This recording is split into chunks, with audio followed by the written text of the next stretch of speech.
Okay guys, we are going to start talking today about the elections of 1824 and 1828. And my question I have for you today is, what do these two guys have in common? The man on the left you will recognize, but the man on the right you may not. And that is President Andrew Jackson. So as we go through the slides, you might see some commonalities between the two. We will find out in this edition of what new ways of campaigning appeared in the elections of 1824 and 1828, what these two might have in common. Okay, so from 1816 to 1824, the U.S. only had one major political party, and this was called the Democratic Republican Party.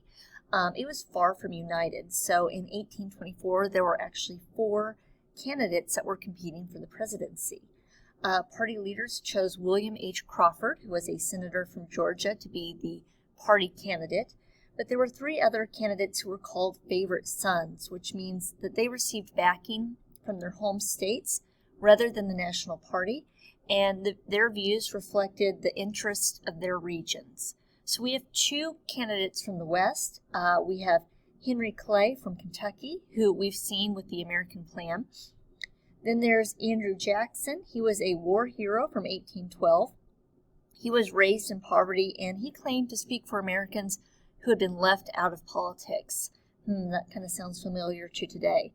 And then the third favorite son was John Quincy Adams. He was the son of former President John Adams, and he was really popular with the merchants of the Northeast.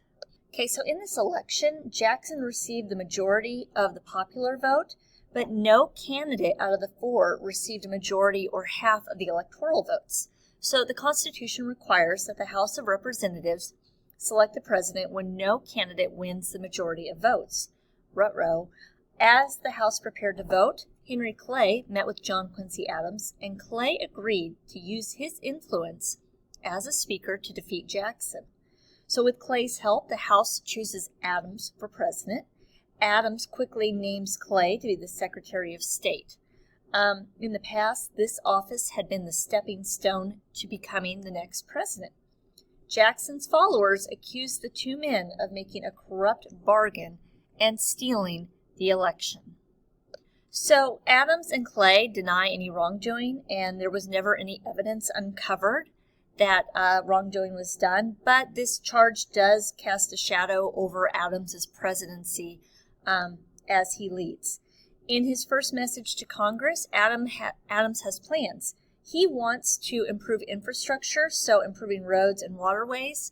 He wants to build a national university and support scientific research.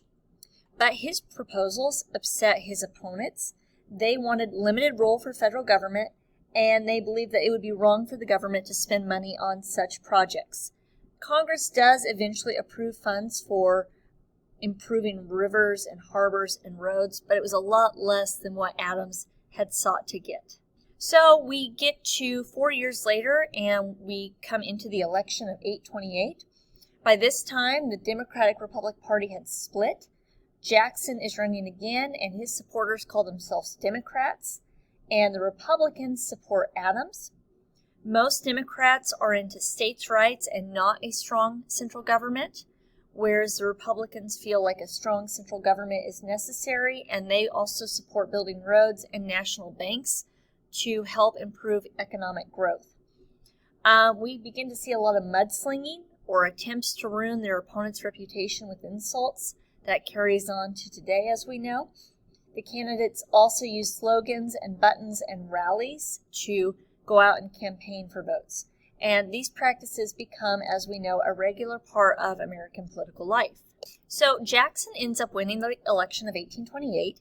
He wins the most votes with the popular vote. He also wins the most votes in the Electoral College. John C. Calhoun, who had been Adams' vice president, switched parties to run with Jackson. Jackson wins easily, and his supporters officially form the Democratic Party. And so we are going to be uncovering what this guy Jackson is all about as we continue learning. So what do these guys have in common? It could be the mudslinging of the campaigns. It could be the charges of underhanded or shady dealings with election counts, as we know, or with elections themselves. It could also be that they both set themselves up as speaking for the people.